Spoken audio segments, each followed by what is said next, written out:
Welcome to the Prime Fatherhood Podcast. I'm your host, Tyler Condi, and this is episode 21. Any problem, big or small, within a family always seems to start with bad communication. A quote by Emma Thompson.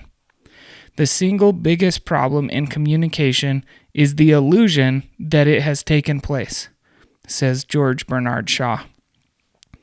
If you know you suck at communicating, you're on the right track, and this short primer episode of this podcast will help you a lot. If you think you're good or great communicator, you better check yourself against the 7-38-55 rule to be sure. I tend to think I'm a good communicator, but this rule has opened my eyes, and I now try to measure myself against it to keep moving in the right direction. Stay tuned to learn this rule and put yourself on the path to being a better family leader and professional by learning this simple but often forgotten part of great communication. We have answered the call. We are committed to a greater purpose. We are fathers. Past achievements do not guarantee future success. We will prime ourselves often to navigate each new challenge. We are capable, brave, and relentless. We will remain undaunted. So in the 1970s, a professor named Albert Mehrabian conducted a series of studies to understand how people communicate. And I learned about these studies through an author named Chris Voss, who was one of the FBI's top hostage negotiators, and he has taken this study that Professor Mehrabian did to the bank many times. He has really proven it to himself and to all of us.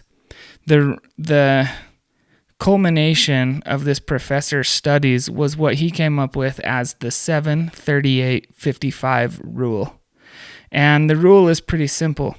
It states that each of the numbers in the name of the rule are a percentage of a person's total communication. So what that means is 7% of a person's total communication is the words that they say. 38% of the total communication comes from the tone of voice they used to say it. And 55% of the total communication comes from body language.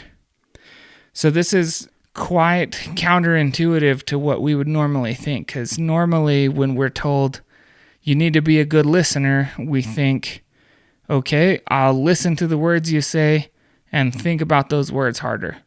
But that is contradictory to what the 7-38-55 rule says. The words that people use only account for 7% of what they're actually communicating. 38% being tone of voice, and then 55% being body language.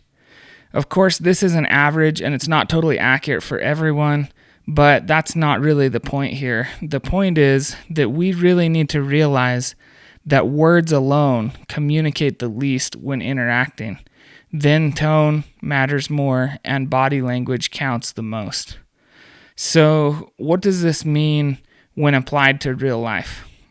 Well, there's a few things that come to mind right off the bat. And number one is, if you're communicating through channels that limit or eliminate any of these three sides of communication, you should probably expect to have to put in a lot more work to really understand the other party and to be understood. When you think about it, email and text are serious handicaps when you're trying to communicate, because you're eliminating that tone of voice, the 38% of the actual communication, and the body language, 55% of the communication. So you're really trying to go off of 7%. Now, I know that some people are really good writers and they're able to do that, but most people are not great writers, and most people don't take the time to account for the lost communication that they're having in writing. So when we're thinking about communicating about something important, we should try to get to some form of communication that allows us to include some of these other sides of communicating. If you've got something that's pretty important but it's urgent, a phone call is much better than text or email if you're trying to be understood, because at least then you're getting the words that they're saying, that 7%, and you're getting tone of voice, so you can read more from that. But really, if something's really critical to communicate, you should do it where you can get all three. So whether that's video call or in-person meeting, that is by far your best chance of understanding what someone needs to tell you and or being understood. So that's the first thing that comes to mind when I think of the 7-38-55 rule. And the second thing is being a great communicator really takes a lot more effort than just listening to what someone is saying and regurgitating it back at face value. After all, if the words only count for 7%, being a great listener means you need to do a lot more than just listen.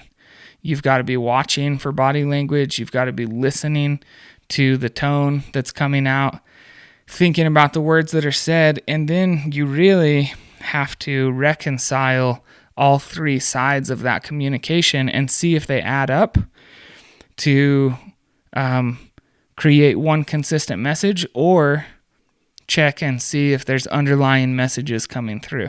Someone can be saying one thing in words, and then their body language and tone can be saying totally another. And it's kind of funny because most of the time when we're listening to people, we're trying to think about what we're going to be saying to them when they finish talking. And if we're doing that, then we may barely be hearing the words, but we may be missing the other, 93% of what they're communicating. So it's interesting because there's many studies that show that you can only hold 3 to 5 thoughts in your head at once.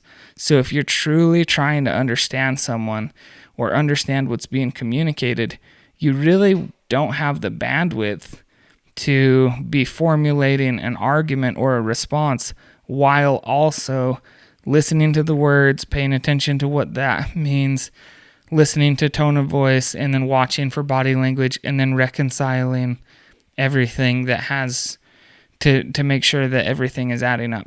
And so one of the things that Chris Voss says in his book, Never Split the Difference, which is where I learned about the 755 rule for the first time, is that if you're in a negotiation setting, it's even worse. There's even more things to keep track of, because you've got those three sides of what the person you're negotiating with is communicating to you. So he says that's like 3 different voices. Then you've got multiple voices inside of you. You've got your emotional voice, your logical voice, and then you've got your mind trying to make sense of what they're saying, and then your mind trying to tell you what to say. That is a recipe for a disaster, because you really just can't keep track of all of those different things.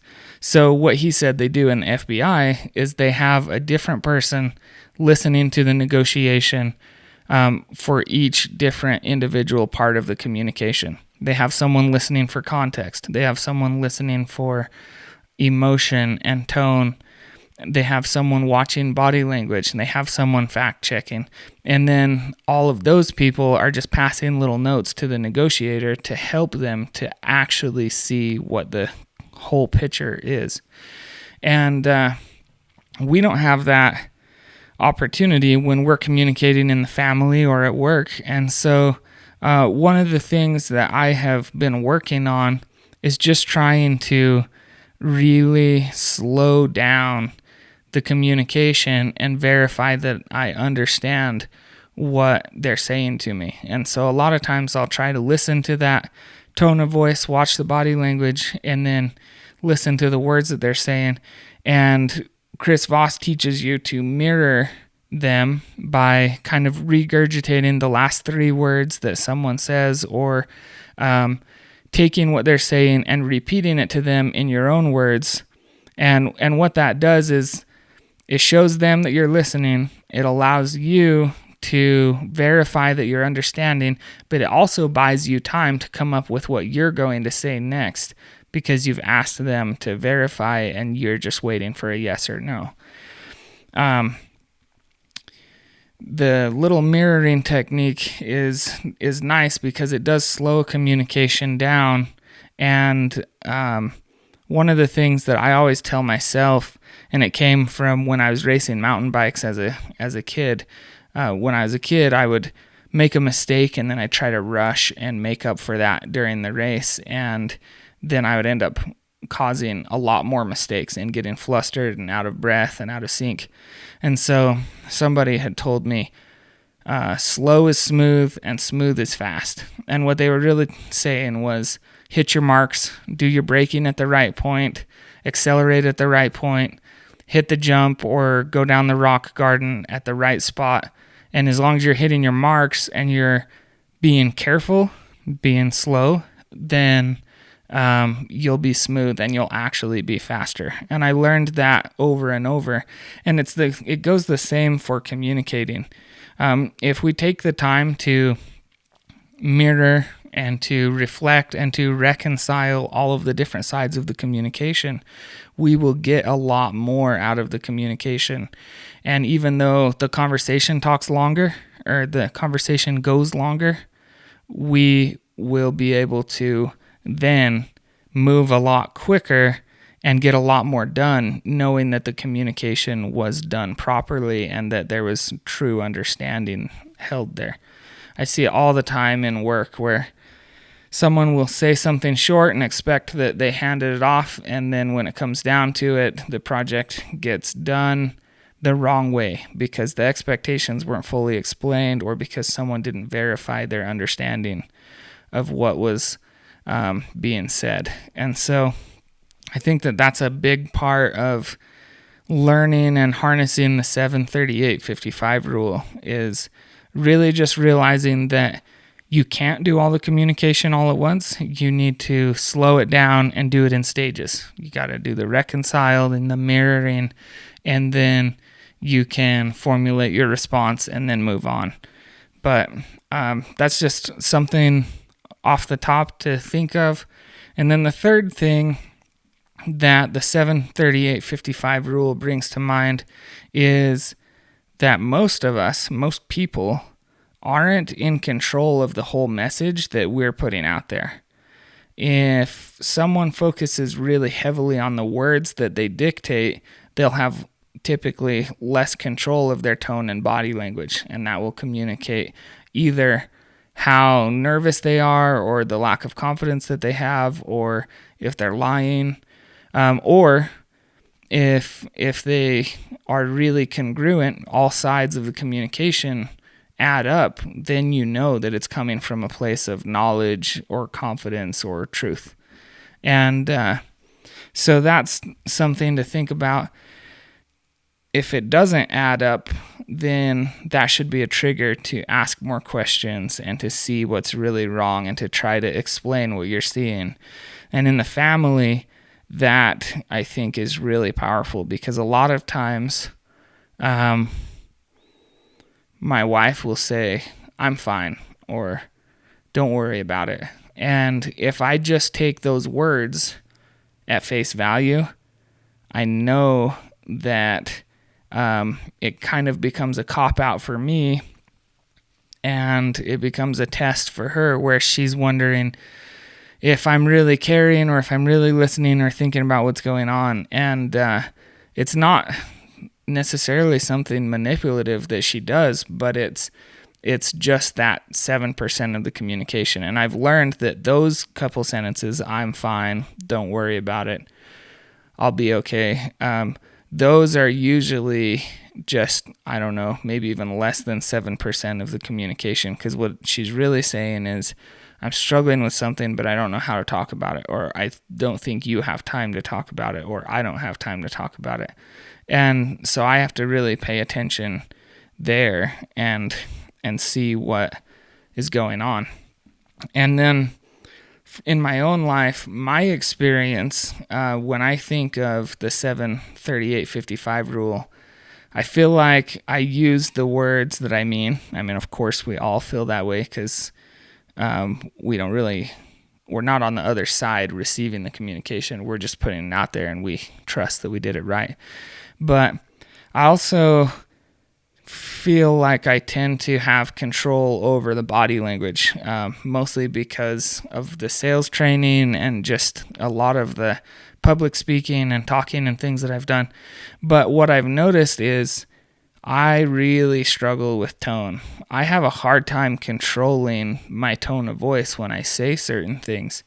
And it's frustrating for me because my wife listens to that more than anything else. And if my tone is short and deflecting downward and just a little bit harsh, then she feels like I am on the offense and I'm attacking her, or I'm condescending, or I'm really not trying to be helpful. I'm trying to attack. And so I've really struggled with that because a lot of times I don't mean to be condescending, or I don't mean to be really defensive or rude, but because I'm stressed out or I'm in a hurry or whatever it is, I am not controlling my tone with her. And it's one of those frustrating things where I feel like I'm pretty disciplined through the workday and putting a lot of effort into communicating and doing a good job for people and handling the stress. But then when it comes to being home with the family, I have a lot less discipline. I've expended my strength for the day, and then that's where I lose control of tone, and I'm not as careful about what I say, and I hate that I end up that way because I'm really giving my coworkers and the people that I'm leading my best self, and then I come home and I'm giving them my less disciplined, less calculated, less loving, less patient self. And a lot of times I'm just spent and I have a hard time controlling it. But as I've thought more and more, and as I've identified that issue, feeling like I'm giving less of myself to my family, the ones who matter most to me in life, I've tried to combat that. And tone is one of the things that I really have to work on. I don't know if that's an issue for you guys, but I feel like we all have some area in this three-sided communication equation that we can work on. And there's a couple of quotes about communication that I really like. John Powell said, "Communication works for those who work at it." I think that's huge. We just can't expect to be understood the first time or to understand people the first time around. Another one by Christopher Morley says, "There is only one rule for being a good talker. Learn to listen." And there, that's kind of getting at this myth that I'm talking about today. Listening alone is just not enough to be a good communicator. It's a solid start for sure, but it takes listening, and then it takes thinking about all sides of what's being communicated, interpreting that, verifying what you're seeing with the person that you're communicating with, and then going from there and deciding how to react. That's, I think, a much more thorough form of communication than just listening. And so I just want to reiterate that quote from Emma Thompson: "Any problem, big or small, within a family always seems to start with bad communication." And like I talked about with Andy Springer in a recent episode, expectations are resentments under construction. The more that I work with my family, the more that I work with all the different people that I work with at work and at church and everything, That just rings so true. Expectations are resentments under construction. And why is that? I mean, it's okay to have an expectation if it's communicated and understood and verified, and that there's a plan in place to meet that expectation. But if you don't have all of those things in place, then that expectation is just going to turn into a resentment, and you're really just starting off on the wrong foot. So what I really wanted to get at for this short primer episode was just to remind everyone that communication, or good communication, is critical to preventing issues with family or solving issues. And it's just a lot deeper and takes a lot more effort than you realize, but it also bears more fruit than almost anything else, because those who are great communicators and those people who have marriages and families that communicate, and that communicate fully and often, those are the effective people. Those are the ones who have less to worry about. And it really all comes down to understanding how to communicate and when to communicate, and having the discipline to actually do it. So I just want to challenge you to think about the 7:38:55 rule. And if you have any other tips for how to communicate, I would love to have you share those either in the comments of this YouTube video for this episode, or in the Primed Fatherhood Facebook group. You can join us there and add to the conversation about communication. We would love that. And I just want to remind you that we come out with a new episode every Monday and Thursday. I have a lot of cool interviews lined up, and I'm really excited about the feedback that I'm getting for the podcast. We're getting people writing in and saying thank you for sharing on this certain topic, or thank you for addressing this thing. And I'm just really excited, because my goal with Primed Fatherhood is not to teach people how to do something that I haven't done, because I'm a pretty new father, but it's to keep the conversation going about fatherhood, and it's to help us all together to sharpen our skills, become more capable, brave, and relentless men, and to be able to stay primed as a dad. Because a lot of the people who I've seen fail at this incredibly important role are the ones who were doing great for a while, and then they fell off the path, or they focused on only one aspect of being a dad. Maybe it was just being a great provider, but then they didn't think about refining themselves and creating more discipline, or they didn't think about instructing their kids or managing their time and their resources, or they just didn't engage with the family. And so the goal for Primed is to help us to be the best defenders and providers and teachers and managers that we can. And it's not by teaching anything really unique, but it's about thinking about it every week, thinking about something that we can improve on, making little improvements, and just helping us to focus better. So I really appreciate you guys that are listening, and for the momentum that we're getting with the podcast. And I just ask that if you're new here, you would subscribe to the podcast wherever you listen and leave us a review. And I just want to say thanks for listening, and remember to stay primed.